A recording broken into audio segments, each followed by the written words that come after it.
మీ పేరు? ధీమా. ధీమా ధీమా ధీమా ధీమా ధీమా ధీమా. ఇంకొకసారి మీ పేరు చెప్పండి. ధీమా. ధీమా ధీమా ధీమా ధీమా ధీమా ధీమా.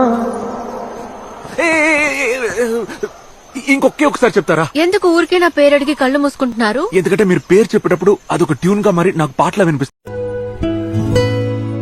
ధీమా, నన్ను కాదని నువ్వు ఇంకెవరినైనా పెళ్లి చేసుకో, అది నీ ఇష్టం. కానీ కొన్నేళ్ల తర్వాత ఎందుకు మన ఇద్దరం విడిపోయావని ఎవరైనా నిన్ను అడిగితే యాప్ వద్దంది, నీకు సెట్ అవ్వలా, నీకు భయం, నువ్వు వద్దనుకున్నావని ఏమైనా చెప్పుకో, కానీ నా కోసం అని చెప్పకు. ఈ వైబ్ వాసు పాపం, వాడికి ఏదైనా అవుతుంది అని చెప్పి నా లవ్వుని త్యాగం చేశానని నా పరువు తీకు.